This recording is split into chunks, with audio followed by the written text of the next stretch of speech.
Good afternoon. It is Fabrizio Aiello. Welcome to What is Fabrizio Inking? I don't know if that's the name of this or not, but that's the name I'm saying. Today I'm going to be doing some Horace Hoover concept art. One second.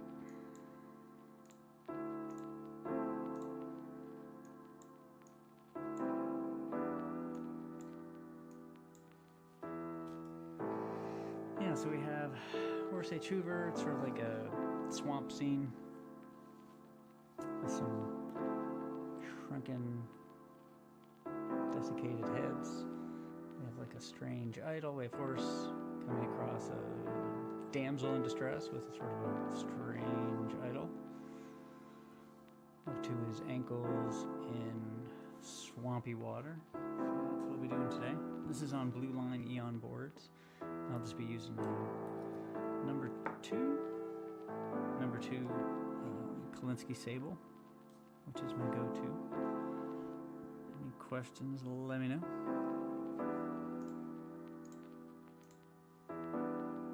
Hey, Dr. Mask, how's it going?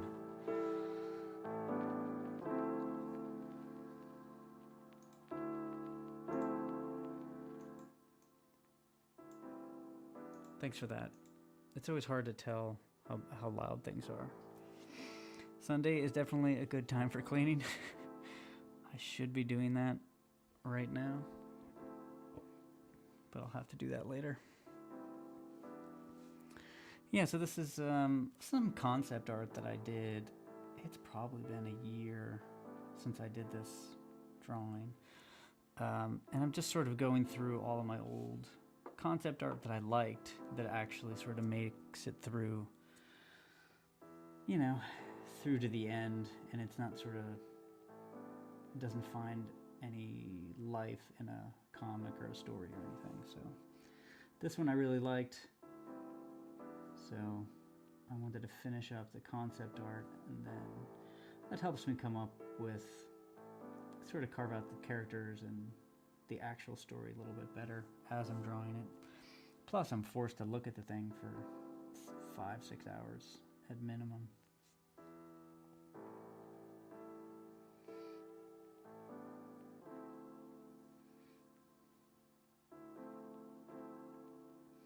I've been doing the past couple of streams that I inked. I was a little more loose, just for experimentation. But I will not be doing that this time. This is going to be pretty standard as far as my inking style. Because there's a lot going on in this drawing, and it might be hard to go loose and then sort of salvage it later on. So from the get-go, I'm gonna be pretty careful.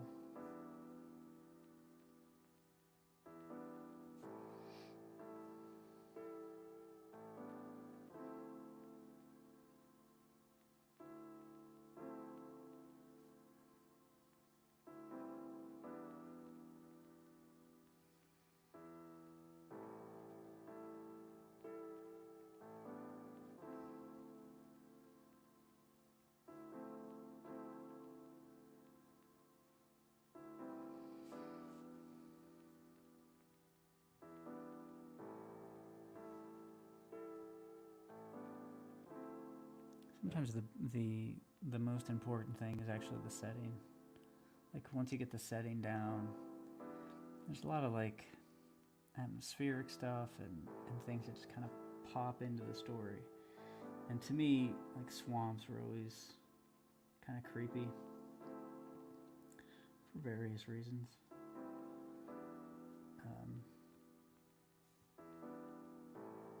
So I just wanted to change up the scenery a little bit instead of New York City or like classic New England architecture kind of thing.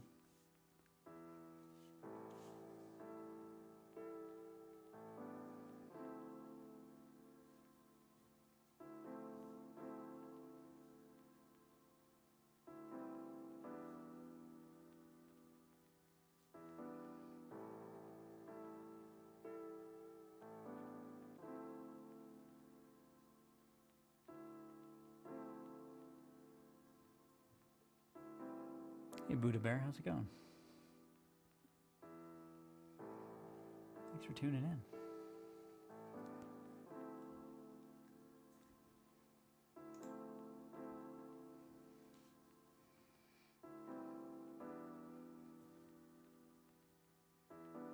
I've been trying to come up with a name for this. Eventually, I did settle on the very unoriginal What is Fabrizio Inking as a spiritual successor to What is Fabrizio Drinking. Mainly because drawing on these streams are pretty hard. I always notice later on when I check out the streams that the pencils don't really come through very well. So I don't know how much people get out of that. I mean, I'll continue to do it, but the inking, I think, is just really clear. It's really clear to see it.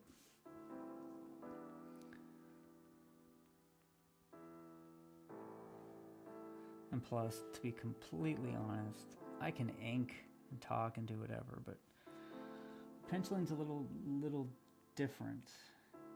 It takes a little more concentration, but once you have the structure and all the characters and the composition, inking is kind of just execution. So that's why I'm finding that I can do these a lot easier on streams.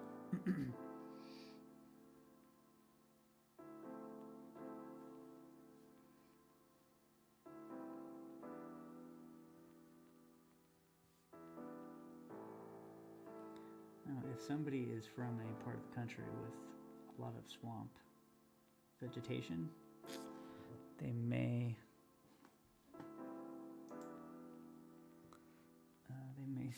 see that this doesn't quite fit, and then I can always use the cop-out of, well, it's a pocket universe, so things are a little different. But I won't. I'll admit that I'm wrong, and I'll move on. That's the other beauty of concept art. It's not going to be a cover or anything, probably, so you can learn what you need from it and then just kind of move on.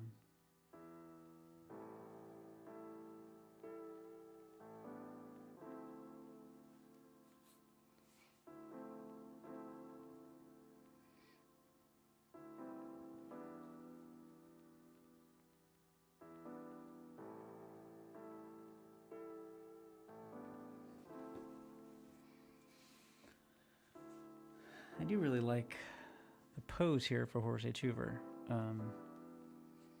Sometimes you kind of nail it, and the pose really tells a lot in the story. So this really looks like surprise, caution, I don't know if he was looking for the idol and then he came across the woman. Maybe he was looking for her. So these are the kind of questions that as I'm doing the final inks on it that I can think about and essentially answer.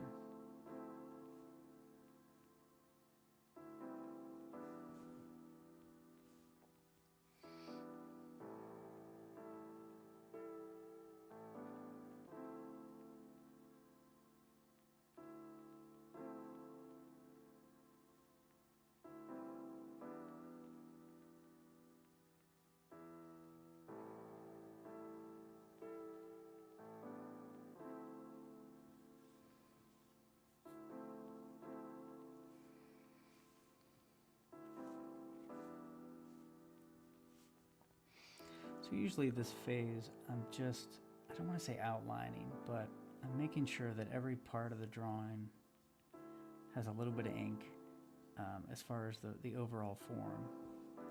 So, I really want to get Horace's pose down. I want to get his attitude and gesture.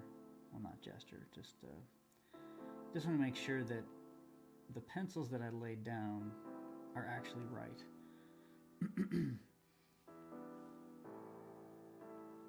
And if I need to fix anything, I can do it in this stage.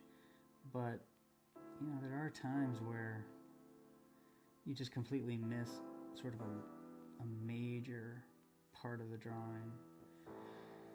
And luckily these are blue lines, so what I would probably do is go back to the original drawing, fix it there, and then redo the blue lines.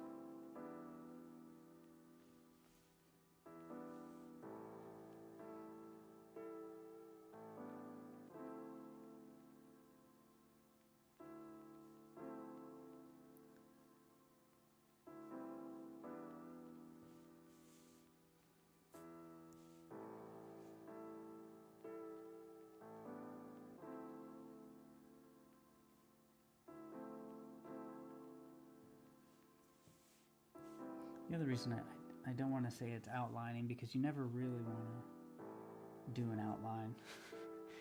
You really want to break up lines. You want to leave gaps, thick, thin, that kind of thing. Because if not, it'll look like a coloring book or something. It'll look very strange. Although I do see that a lot. So I may be overly aware of it compared to some people.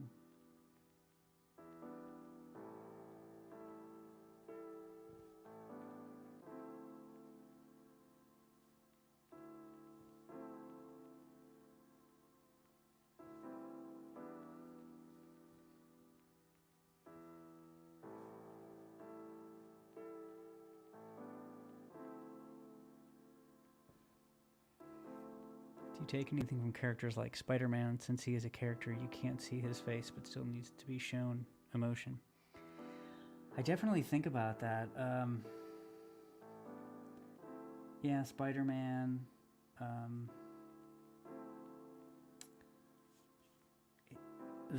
How I find, at least I hopefully successfully sort of do that, is the one thing that Horace does that a lot of those superheroes don't do is he essentially says everything he's thinking out loud most of the time. So it's not really a mystery most, you know, I don't want to say in every single scenario, but most of the time he's extremely honest with whoever he's talking about or to. So I don't need to be quite as clever in showing what he's thinking, because he basically says it. But that being said, I do really pay attention to his gesture. Like, to me, that's where I get a lot of where you get a lot of information about what's going on is in just purely the gesture. And actually, the gesture was the first thing that kind of brought him to life. Like that 3D model that I did. There's the sculpt of it, he's sort of like, he has his back arched, hand on his hip, you know, looking at a device while a monster's kind of coming up on him. And once I saw that, I'm like, okay, I can really see this character just based on the pose. So that's a big thing for me. You know, whatever he's doing has to be a little overly dramatic,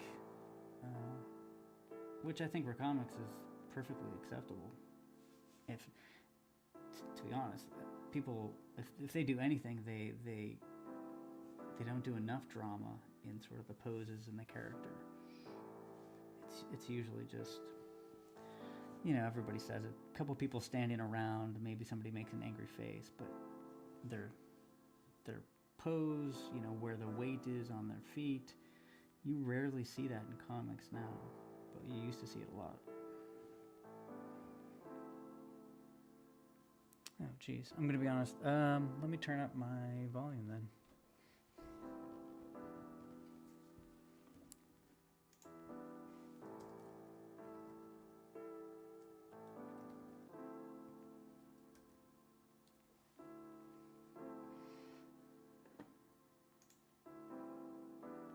Yeah, it looks like that for some reason you leave a setting and then you come back to it and it's totally different.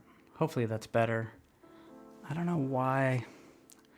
I mean, I get it. There's updates to the OS and then things get reset, but I didn't I didn't change that. So hopefully that's better. From the volumes that I'm looking at, should be good. But I guess let me know. Thanks for letting me know. Sometimes it's really hard. Again, I leave the settings alone from stream to stream, and then you come back and it's totally different.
The interesting thing about essentially finishing concept art that I started, in some cases, almost a year ago, again, as you can really see where you've changed. It's really obvious.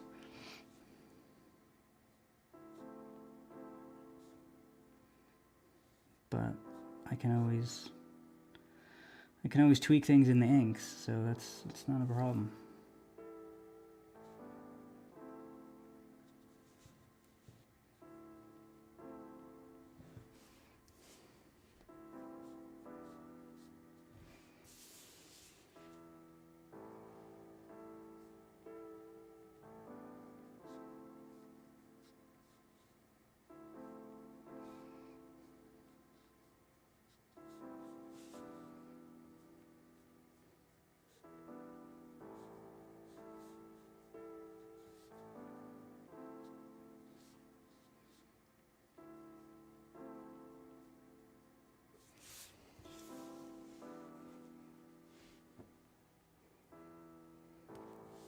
I can't think of a good character for Pete to do on the 5 minutes of art sketch.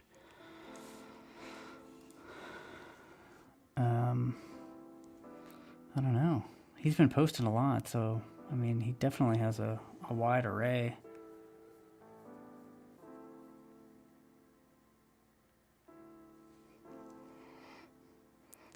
I'm always big on seasonal stuff, you know, just because I'm in the mood, you know, of it's Halloween, so the movies I'm watching are Halloween, fall themed, so Christmas comes around, I want to see Christmas stuff, so I don't know if that helps at all, but it's just, you're in that mindset, so it's always fun to draw stuff like that, hence my headless Hoover sketch card from a few weeks ago.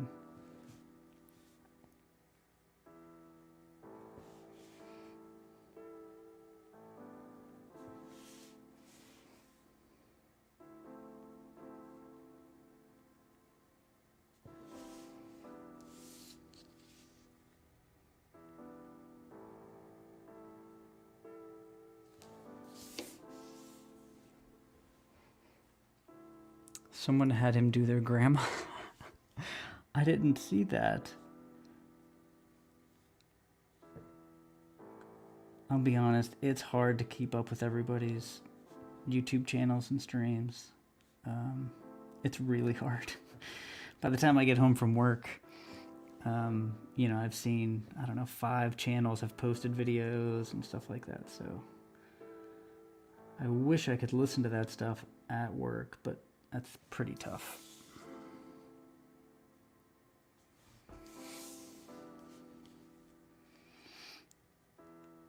was working on a Horace H. Hoover game today, though. I think I've talked about it before, but I've been working on a game for a while. Just something to play around with in my free time. And I sort of abandoned the game. Maybe, well, geez. I mean, it's actually, I abandoned whenever I started doing the comic book because I knew I wouldn't have time for both. But now that the comic book is sort of underway, it's fun to kind of pull it back out of the graveyard. And I figured I could really essentially repurpose it, should I finish it, for Horace H. Hoover. It's like I would say it has more in common with like a traditional point and click adventure mystery kind of thing.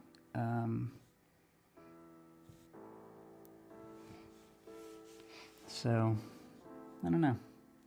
We'll see. It wouldn't be until the issues are done, of course, and I don't play a lot of games, but I make games, so I needed something at home to play around with anyway.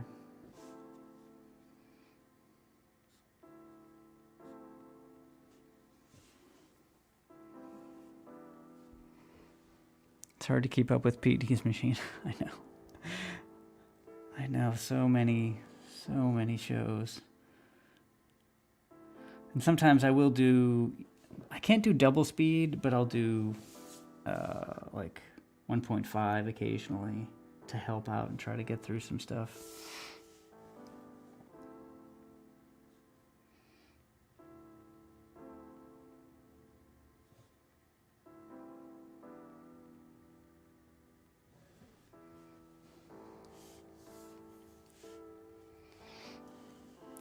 One thing I do like about sort of this setting is everything's completely organic, which is nice. It's a nice change. I don't do trees that often, so it's nice to do different settings for that. That way, whenever something like this does come up in the comic book, I won't have zero reference or experience doing it.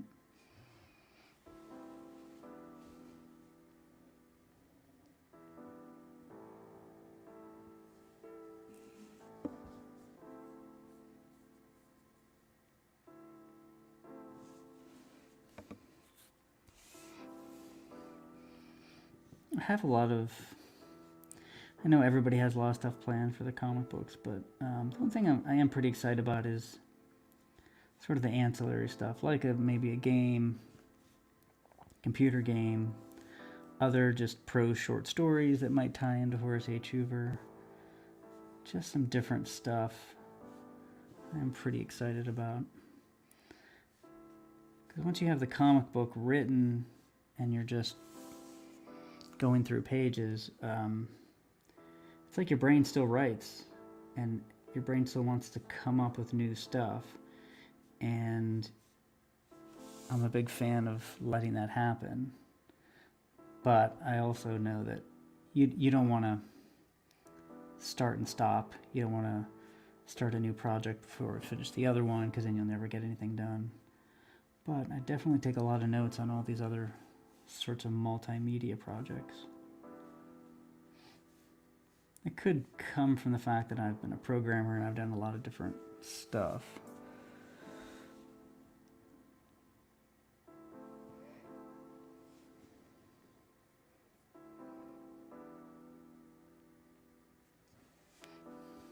For example, the 3D, the little resin models, keep getting statuses on them. They should be very close to being painted and finished. So as soon as I get those in the mail, I can consider that done, can move on to the next project.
Rob was talking about a pulp comic, a horror anthology. Interesting.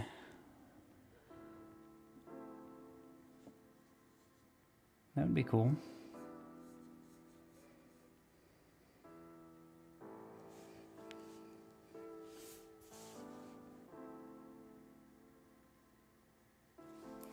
Yeah, actually, speaking of which, the next thing on my cross off the list, to-do list, that was weird, is finishing up that Chiron Morville 3D sculpt that I've been doing on his channel. I set that down for a bit because I was working on other stuff, but the goal is to finish that up 100% this week. So he's sending me some, essentially like those designs that he does on the armor, so then I can actually use those in the 3D sculpt. But that'll be fun to get that finished, and then we'll see what he ends up doing with it.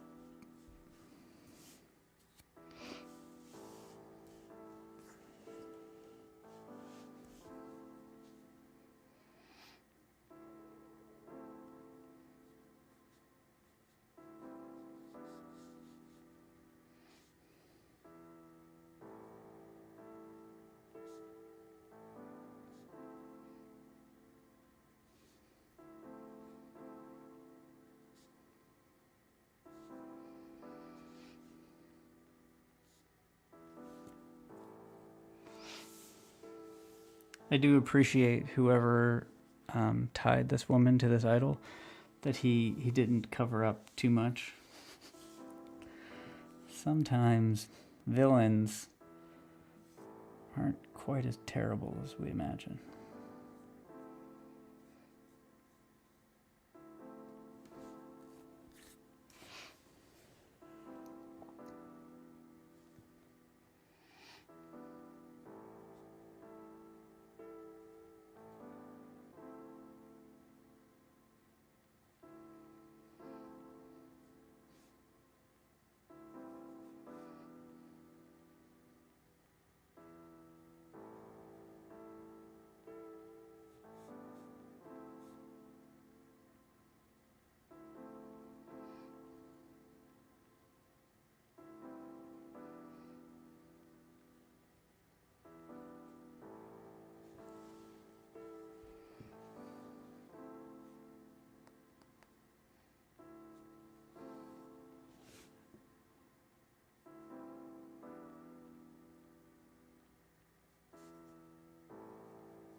I always feel like at Marvel at one point in time, or DC or wherever, when they were really cranking out a lot of books, I always imagine like a table full of inkers talking crap about pencilers.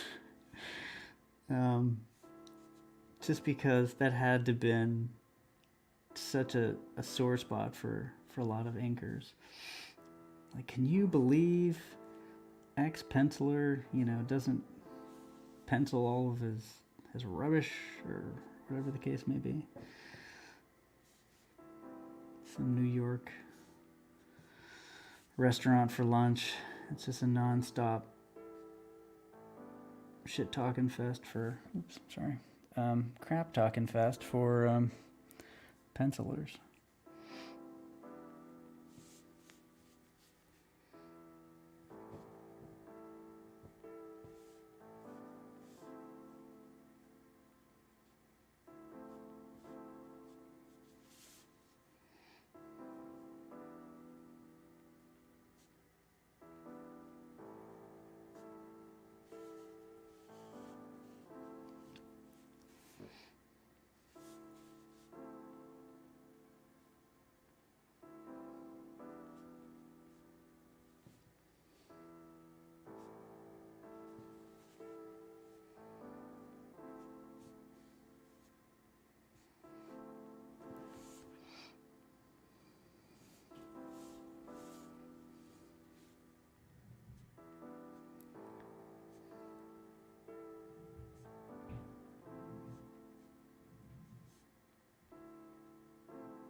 So this will probably take quite a while. If I had to guess, 4 hours for this. Just a guess.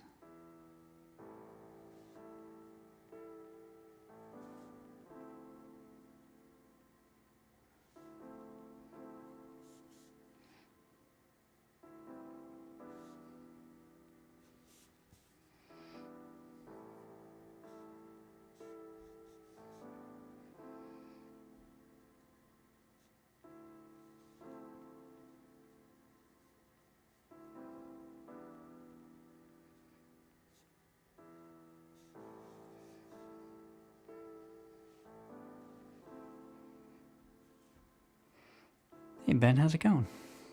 Thank you. I appreciate that. It's a fun one. I did it a while ago and I'm finally getting to the inks. I think I just put it off because there's a lot of inking involved, but thank you. Appreciate that. I also like it too because it's definitely different than other stuff I've done for Horace Hoover. We have the location of a swamp and this damsel in distress and a weird idol. Just trying to mix it up.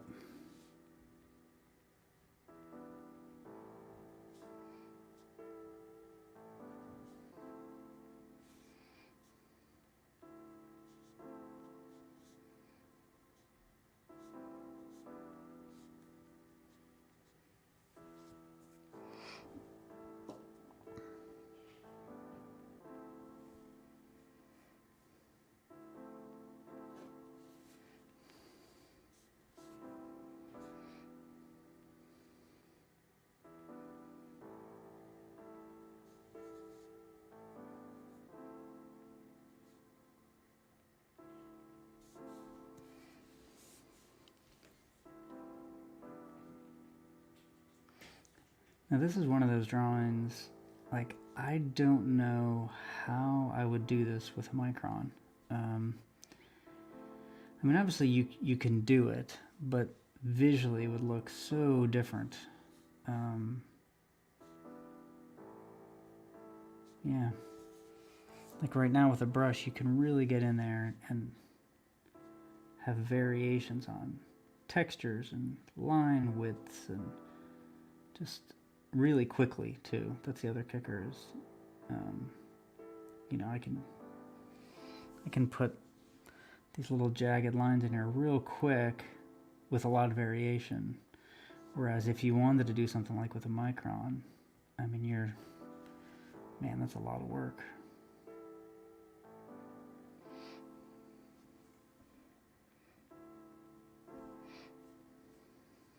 But I know people do it. I did always just like the idea of a brush being sort of the traditional, like the first tool that was used in comics. There's just something about that. Well, actually, do I take that back? Was it a pen and a nib was officially the first? It's like comic strips. Those were pens.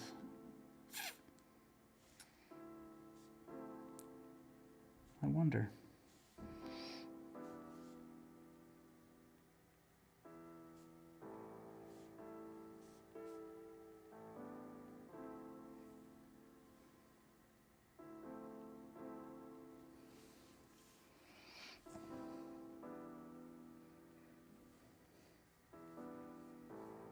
Yeah, like Prince Valiant, those were all pens. Alex Raymond stuff, I think those were pens. Now that I think about it, I'm very curious when when brush became bigger.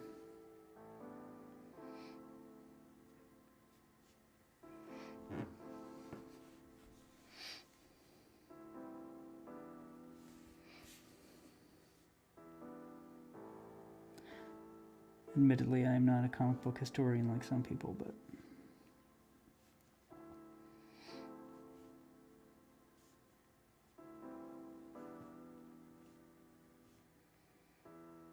things like these weeds or whatever, to be honest, they would benefit from just a pen instead of a brush. But I want to do the whole thing with a brush.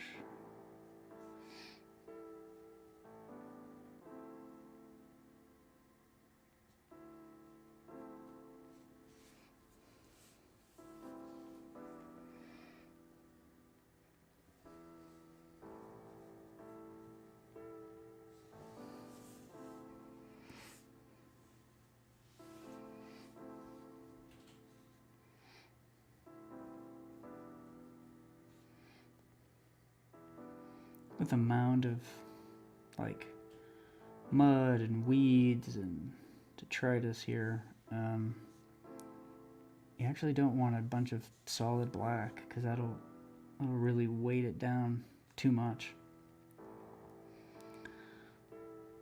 So even the stuff that's tempting just to make black, you want to make sure that at least there's some light coming through. I should say white, not light.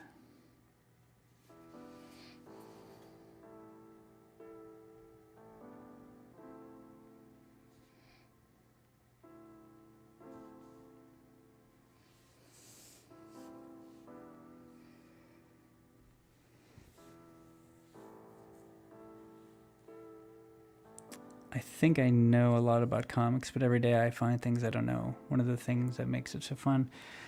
Yeah, it is. It's funny.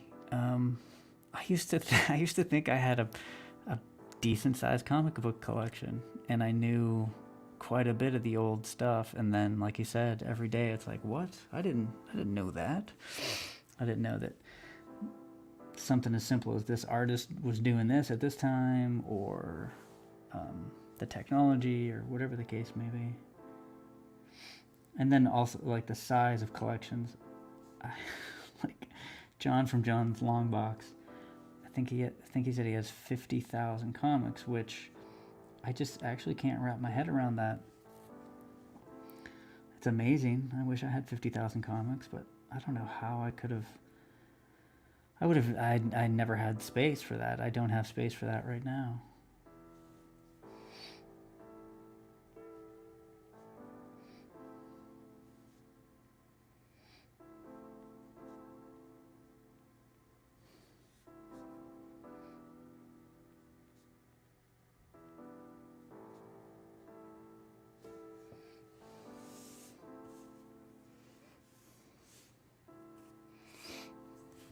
Yeah, one of the most fun things is going back, looking at an old comic that I had read hundreds of times as a kid, and then reading it again for the first time in 25 years, or whatever the case may be. It's just really fun.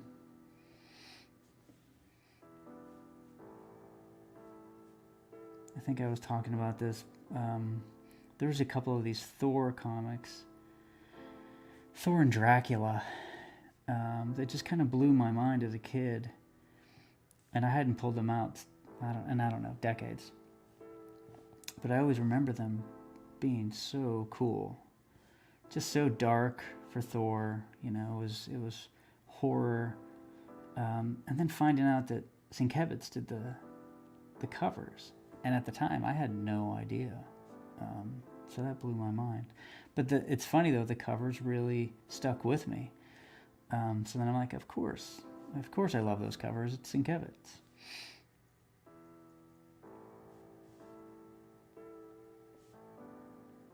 So that stuff's really fun.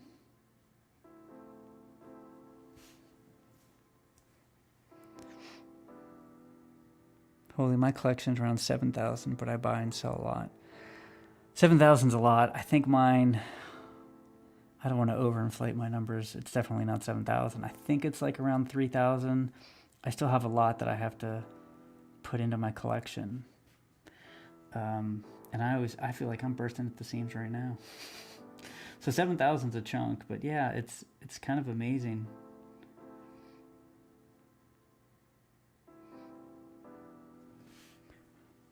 Have you read The Doom That Came to Gotham, Mignola, Cthulhu Meets Batman?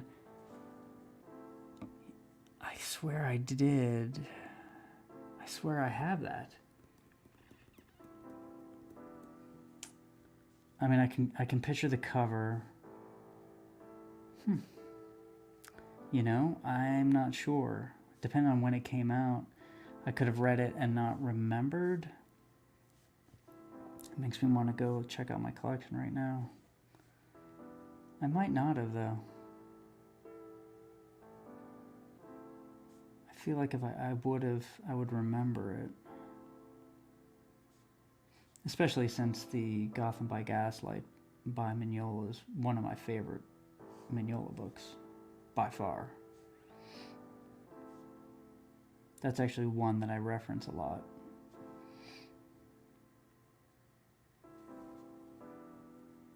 Yeah, I've got a...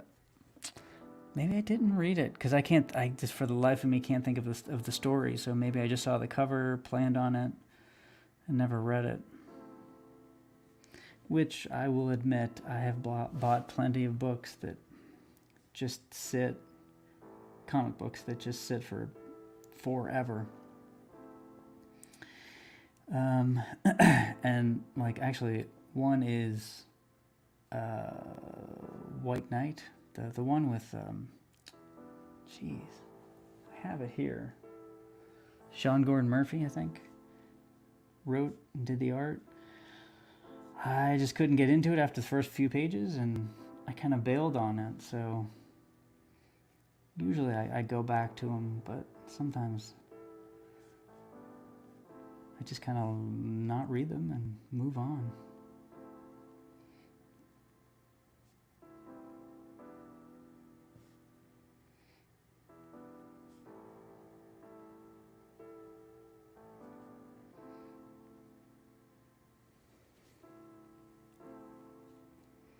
I just tried watching the animated movie and I was falling asleep. Imagine the comic is better, but it's been years since I read it.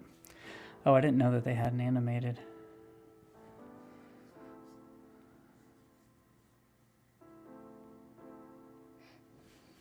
Yeah, Mignola doing Batman is always great, though. I feel like he was really suited to that.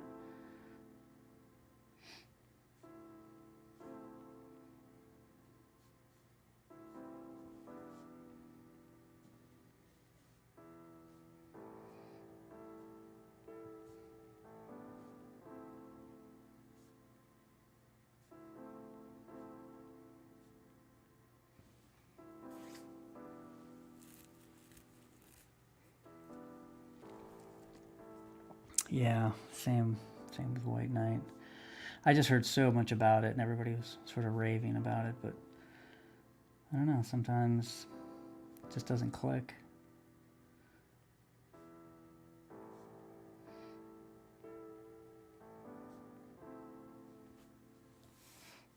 So I'm putting quite a bit of detail into this head just because it's a, proportionally speaking, it's a big chunk of the drawing. So I really want to make sure this is well done. Well done. Done well. This head could have been well done, maybe. It was cooked, I don't know.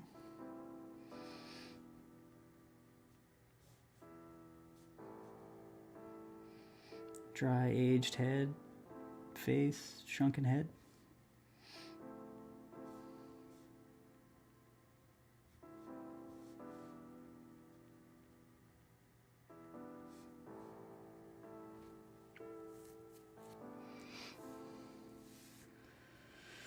All right, I'll move over to the other side a bit.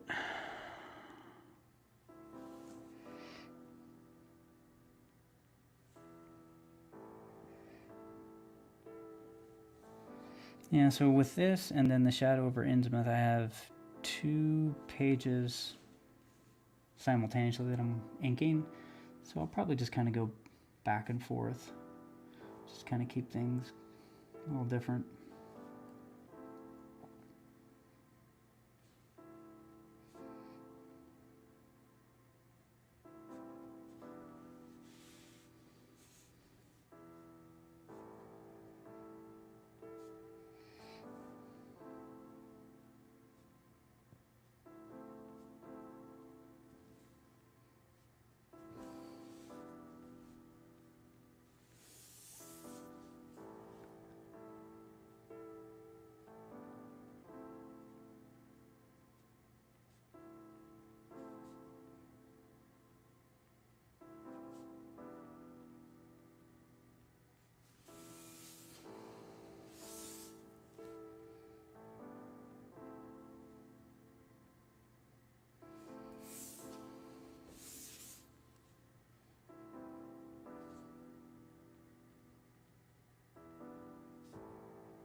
His reflection is always, it's always pretty fun to do, depending on where he's at. You have to be abstract because you can't draw the reflection unless it's specific. There are a few instances where I do actually draw exactly what he's looking at, but that's important for the story. If not, it's just sort of a shorthand reflection.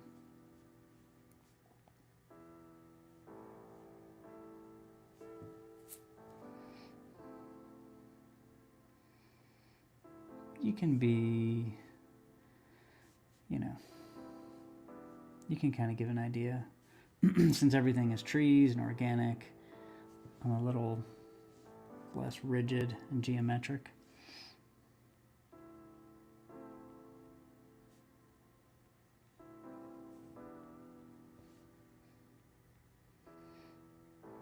Maybe I'll hang some moss off of Horace. That might be kind of fun.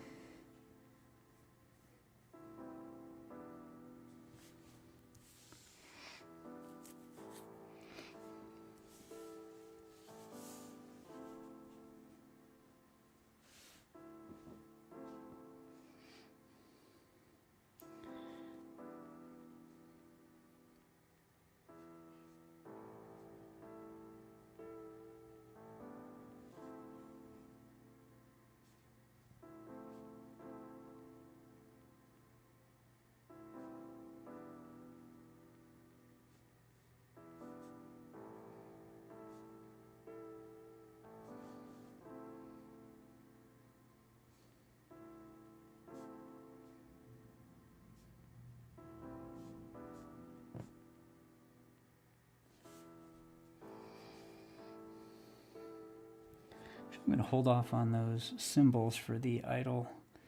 I like to be a little more specific with that kind of stuff.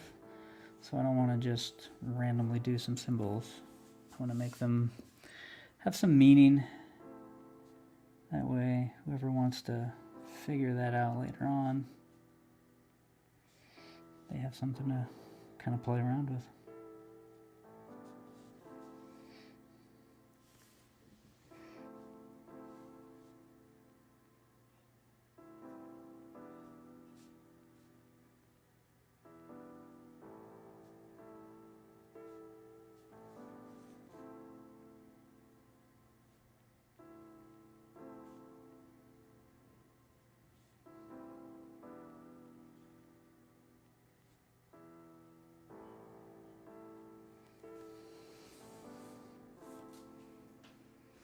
Do you use historical symbols or just your own code?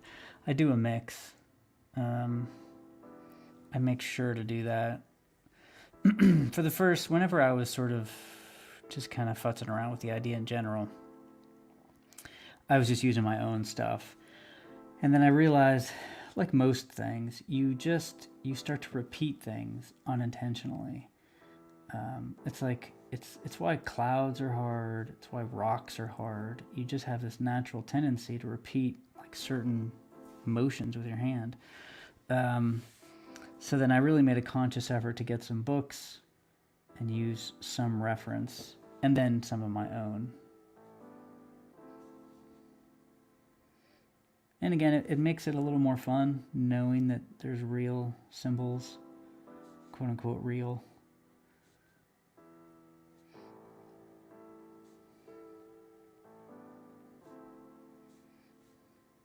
That is definitely a Lovecraftian thing. You know, he'll mention the Necronomicon, and then he'll mention a real book in the same breath.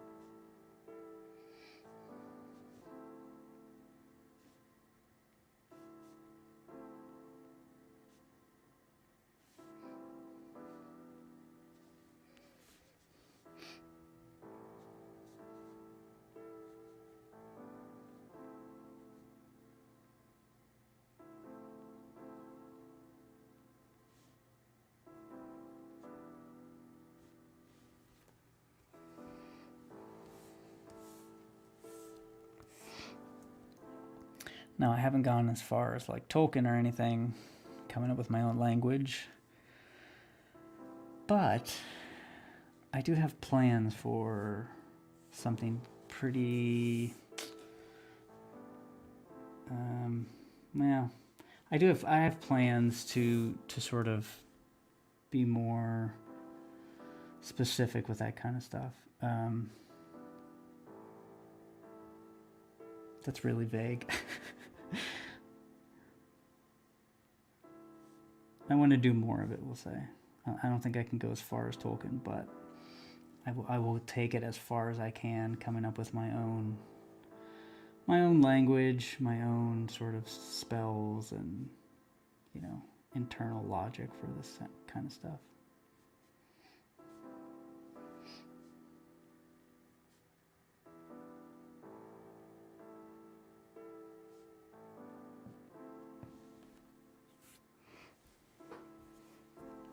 For all the horror stuff Rob does, he seems very apprehensive to use legit symbols. Doesn't want the bad juju. Yeah, I mean, I don't know. I like it. Yeah. There's just something about it. Because language emerges over, you know, thousands of years. So those symbols they have meaning, at least contextually, as far as the culture, even if obviously the magic spell doesn't work. But those symbols have real cultural sort of significance. So that's why I like to use them. You know, there are certain lines in language, and I guess more like symbols that mean certain things. Like a triangle means this, and a circle means that. So it's nice knowing that's already built in to what I'm using, as opposed to just randomly doing a shape. But I get it.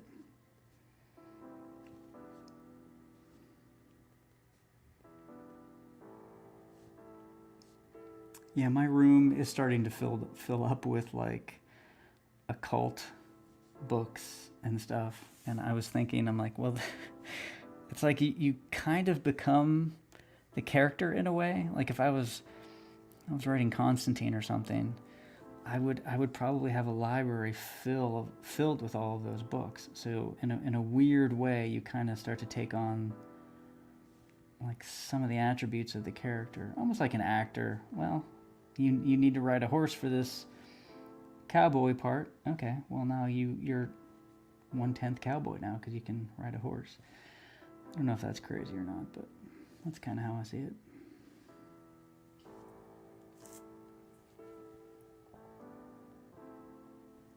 Or John Wick, you know, I don't know how much Keanu Reeves shot before John Wick, but there's video of him at a range, and he's top notch. I mean, he's really good. And he had to learn all of that, I believe, you know, just for John Wick. So he really starts to become, to some degree, the character he's playing.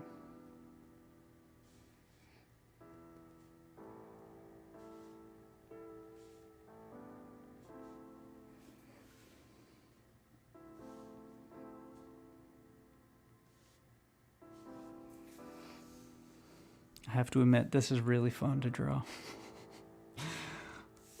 I can see why Swamp Thing is fun to draw now.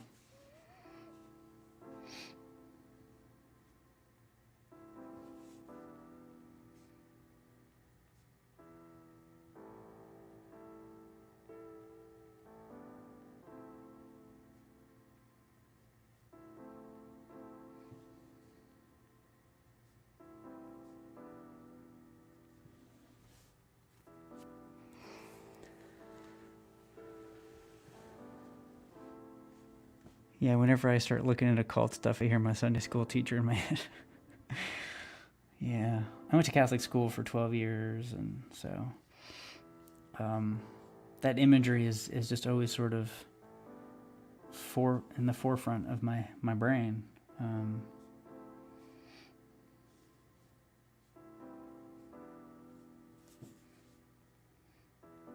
Like the idea of exorcisms and stuff like that have always been fascinating to me.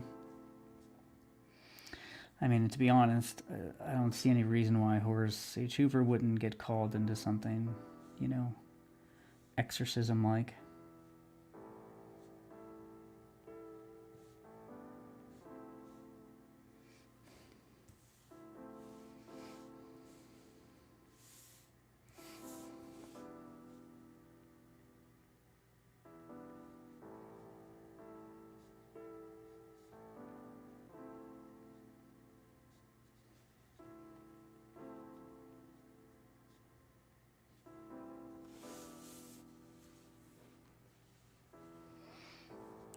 Yeah, I was hoping this would be fun and not tedious so far.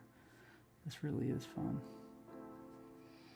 Which means issues 12 to 14 of Horace H. Hoover will all be set in a swamp officially.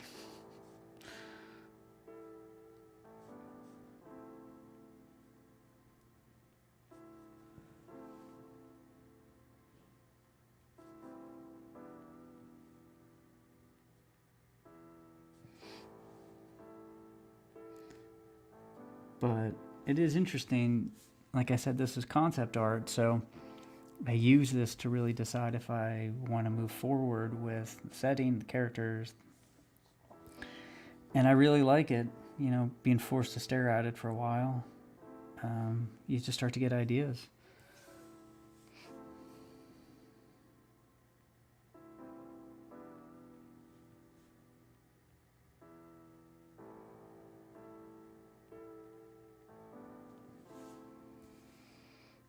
But I think we are, yeah, it's at an hour. Hour's actually pretty good because my brush really starts to dry out a little bit. But I still, in an hour, can make a decent amount of progress with this stuff. Yeah. All right, so we'll take a last look here. Definitely have pieces of it sort of roughed in, some more detail like over here and here. His pose is pretty much down, which is nice. Have the idol kind of roughed out and a little bit of her clothing. And then this front, which is really... Get this party started, John. This party's over. There's afternoon naps and all sorts of things headed my way. Now I really got to get back to doing some Horace Hoover pencils. But these are nice diversions. Yeah. All right. I think I'm good for the day. Yeah, thanks for pumping in, John. I appreciate it. Thanks, Dr. Mask. Yeah, this is kind of fun. I'm really digging this. So I would say look out for these characters moving forward. Alrighty. Yeah, thanks for everybody for hanging out in the chat. I appreciate it. And I will catch you guys on the next stream. Thanks a lot. Bye.